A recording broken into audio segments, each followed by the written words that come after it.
Currently, my blood sugar is sitting at 123 and stable. Dexcom kind of faded out for a little bit, but then it came back. It's been doing that for a while, but I have no heart to take the sensor off. It has another 5 days wear, so I'm just going to leave it run. It's been super accurate. Love it. The location, where it is. But anyways, beyond all that, let's jump into today's video.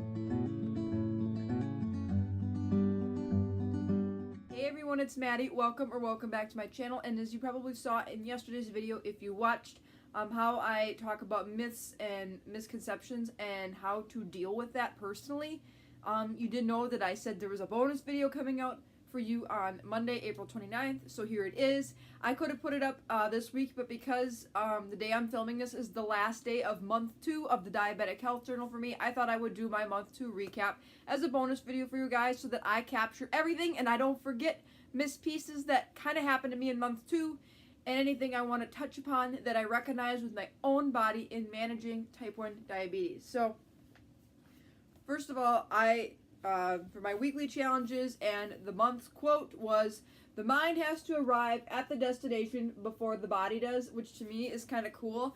Again, that's mind over matter.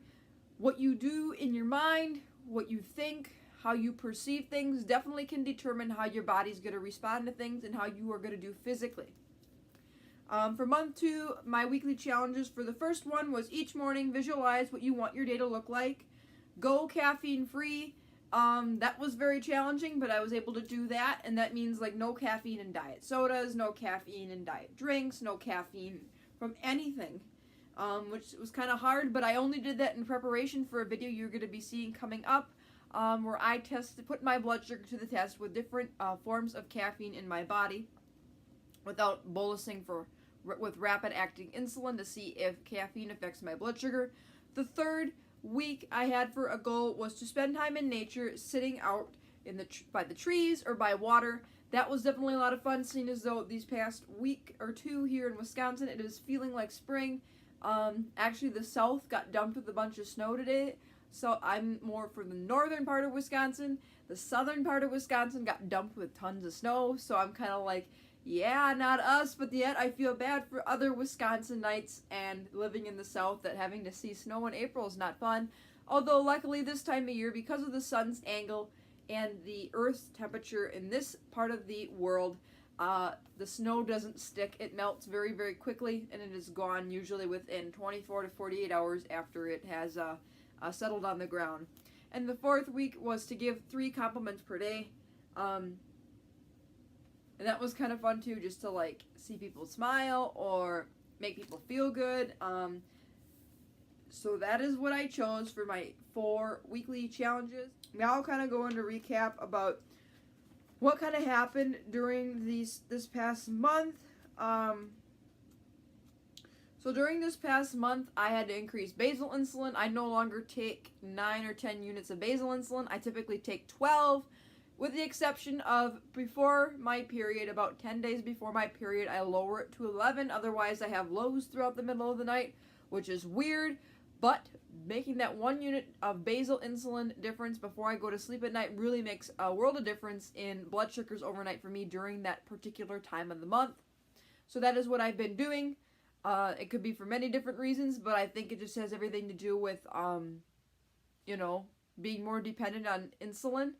And my body getting more used and adjusted to basal insulin. So 12 units of basal insulin on a pump would be the equivalent of me getting half a unit an hour.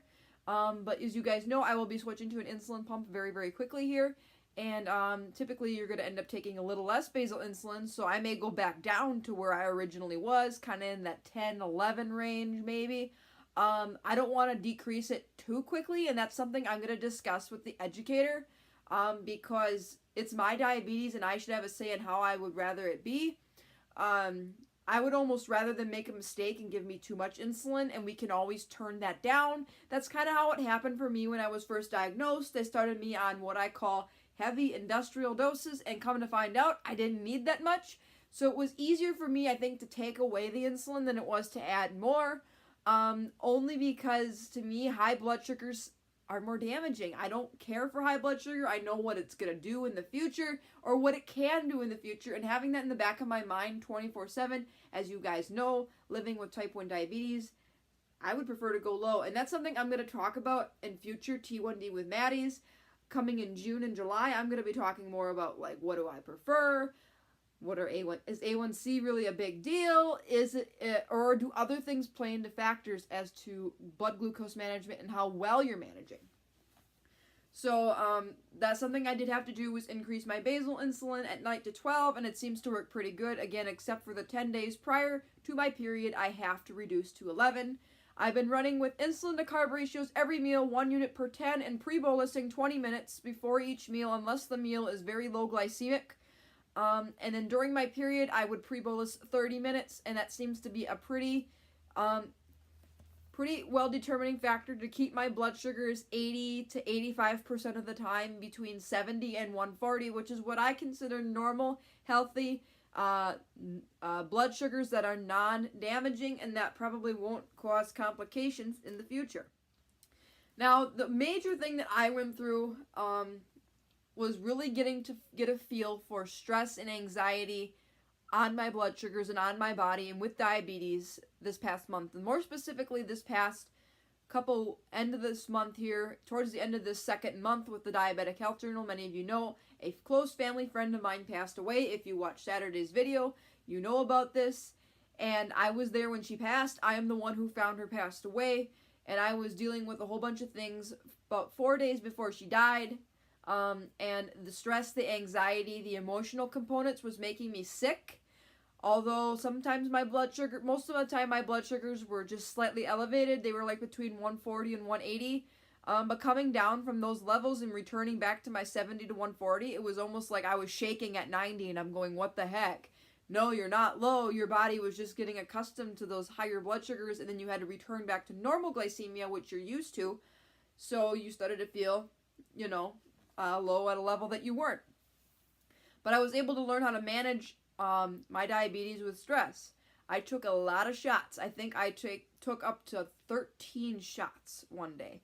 And I found what works best for me, seeing as though I'm on MDI when I was dealing with this, was giving tons of rapid acting corrections. I mean, like bolusing for the meals and the corrections, and then like every hour and a half to 2 hours taking a unit or a unit and a half of insulin just to keep my blood sugars in check. And that's what kept them decent and not really, really high.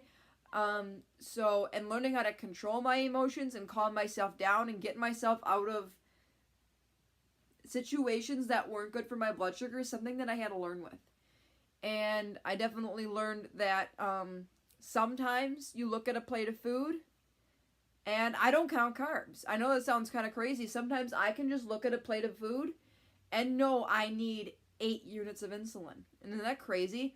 I guess in my head I'm kind of carb counting just because from previous experience I know like this piece of bread is 20 carbs and this pile of potatoes is about 25 and this piece of dessert is going to be about 35. So I guess I'm using previous experience, but sometimes I can just look at a plate of food, especially like on Easter. Like on Easter, I looked at a plate of food. I said, I need 9 units of insulin. I gave myself the injection, and I didn't pre-bolus, but instead I ate the foods that weren't going to affect my blood sugar first and waited 20 minutes to touch the potatoes, the bread, the desserts, the high glycemic foods, and my blood sugar never went above 140 on Easter.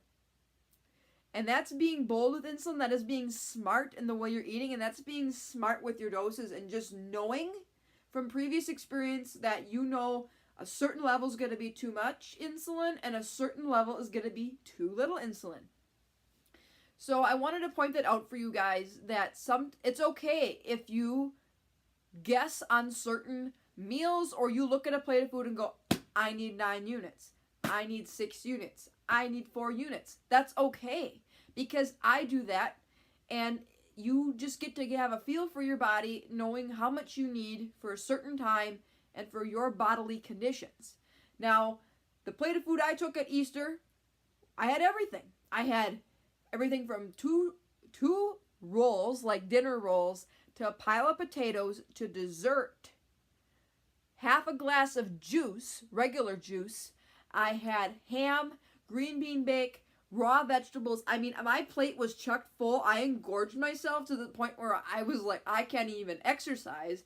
But I took my dose, waited appropriately amount of time to allow the insulin to get in before eating the high glycemic foods, and ended up with great blood sugars. So I want to let you guys know that it is possible to do that, and that is okay. But do keep in mind that the plate of food I had for 9 units, you might look at that same plate and say, I need 12. Or another person who's more insulin sensitive than me might look at that plate of food and say, I only need 6. And that's okay. Knowing what your body does in response to different foods and how to time your insulin is the huge key to controlling blood sugar levels. I can't stress that enough. And that's something that I learned about more specifically this month, even recognizing that, especially when I was at this person's house as she was passing away. They had different food. Like one of the days, the daughter-in-law brought chili and sloppy joes, and I didn't have no time to sit and carb count or Google things, so I literally looked at the plate of food and said, I know I need at least 6 units, and I may have to do an additional 1.5 to 2 units after because of the high fat. And I would do that, and I was able to maintain okay blood sugar control despite the circumstances, despite the stress, despite the anxiety. So I learned that I had to increase my basal rate, and I've been continuing with that, and it's been working fine. I've learned that you sometimes just have to look at a plate of food and guess, and that you need to learn how to manage stress with type 1 diabetes, because stress is only a natural part of life. Dealing with emotional components is only a natural part of life, so you need to learn how to kind of deal with that and go forward with things. I'll take a look and tell you what my next goals are here. I figured out that also that 1 unit of insulin drops me 60 milligrams per deciliter, and during like my PMS time, it's about 1 unit drops me every 75 to 80, although I would say most of the time I use 1 unit per 60. So I'm definitely becoming more towards a normal sensitivity, probably because my body's getting more accustomed to the synthetic insulin. It could be just part of the whole entire no more insulin production from the pancreas, and it just took this much time to kick in. And I'm proud of the fact that I was able to manage my condition under high stress. And I'm proud of the fact that I was able to recognize that there are some things in life that you can't worry about. Like, yes, 120 to 180 isn't ideal range like I talked about, but you know what? It was better. I looked at it positively that my blood sugar could have been way over 300, 400, 500, and put me back in DKA. So I must have been managing decently in order to keep normal, pretty much normal blood sugars during this stressful time. And it made me feel good to know that I can do things, even though things are difficult, that you can accomplish somewhat relative good blood sugar control despite the circumstances with stress. That's only a natural part of life. My fasting blood sugar stayed about the same from last month. It's 107. So on average, if you would say were to randomly test me in the morning, my blood sugar on average from all the averages is about 107 milligrams per deciliter, which I will convert here for millimoles per liter. Still trying to reach my A1C goal of 5.5. Not sure if I will achieve that currently. SugarMate and Dexcom have me reading borderline. It keeps flipping back and forth between 5.6 and 5.7 for an A1C. But even if I don't achieve that 5.5, that's something I can still continue to work forward to. And I think I'm going to get better control on the pump. I just have this feeling, especially with the basal rate. And like I said, I'm going to discuss more about that later. But even so, the fact that my A1C will probably be lower than 5.8, even if it's only by a 0.1 or a 0.2% decrease, that's incredible from dealing with sickness these 3 months to stress to life. I mean, that's incredible to me. And having A1Cs, like I said, in the 4s to 5s are going to really reduce your chances of having complications. It's going to make you feel better, and it mirrors more what a non-diabetic's like. Ultimately, I want to be below 5.5% consistently, so I'm slowly working more towards those lower 5s, but upper 5s considering how newly diagnosed I am, and considering that even non-diabetics and pre-diabetics can have blood sugars, average blood sugars, A1Cs in between 5.6 and 5.9, I'm fine with that. Not a problem. It doesn't really bother me. I still have been continuing to exercise 3 times a week. Definitely been enjoying more of the outdoor activities like walking just because the weather has gotten better, and I'm still continually getting at least 7 hours of sleep a night, which is amazing. And yeah, I think that's pretty much everything I have for this month. And for the last and final month, you will see me then, and then we'll get a new A1C because I go to the endocrinologist on May 28th. But I wanted to share with you my 4 goals for this month, and I will recap them in the final month's recap. So my first day is to each day unfollow one person on social media whose posts aren't serving you. Number 2 is listen to a podcast every day. Number 3 is make some type of art. And number 4 is watch the sunrise and or the sunset. I really, really love month 3's quote, and it basically says, "You were given this life because you are strong enough to live it." And I can't believe that is such a true statement, and that is something I only want to emphasize to myself and to you guys. You have this disease for a reason. I say that a ton of times in my videos. There's a reason why you have it. I believe it's a spiritual connection. I believe it's a bunch of other things, but if you don't believe in the more spiritual religious things, that's okay. But I do believe everything happens for a reason. I do believe that, especially from the religious point, that God sees fit that certain people live with this disease, whether or not it's for yourself and to teach others, or one or the other, or both. I think it's a combination of many things, and I think we need to embrace the life we're given because it's the only life you've got. So if you have type 1 diabetes, know that you're strong and know that you were given this life for a reason, and know that you are capable of controlling your blood sugars. Know that you are capable of achieving great A1Cs and great endo visits. Know that you are capable of being able to manage your life in addition to type 1 diabetes. Know that you are capable of living a life just like everybody else, and that you are worthy of this earth and you are worthy to live. Don't let anybody tell you different. Don't let anybody pull your worth down. Remember that you are worth it and that you are loved. People love you. People care about you. Whether or not you believe that, it's true. And I wanted to let you guys know that. So, I hope you enjoyed my month 2 recap of the Diabetic Health Journal. I absolutely love it, and no matter what happens at the end of month 3, I know I've been doing well with maintaining decent blood sugar control and recognizing how my life and diabetes management revolve and intertwine with one another. So, if you enjoyed this video, give it a big thumbs up. Feel free to hit that subscribe button down below. I post videos every single week about diabetes, plus more about my life.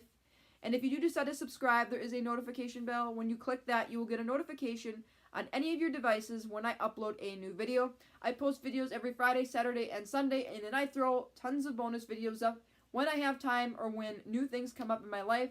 Stay tuned for more videos dealing with the Omnipod, seeing as though that is something that will be coming very, very shortly. It'll be coming in the mail in the next 2 to 3 business days, so I'm super duper excited for that. So look forward to those videos. So anyways, until T1D with Maddie, episode 5, which will be coming out on Wednesday for you guys. Take care, God bless, be kind, spread positivity, and be thankful. Bye, everyone.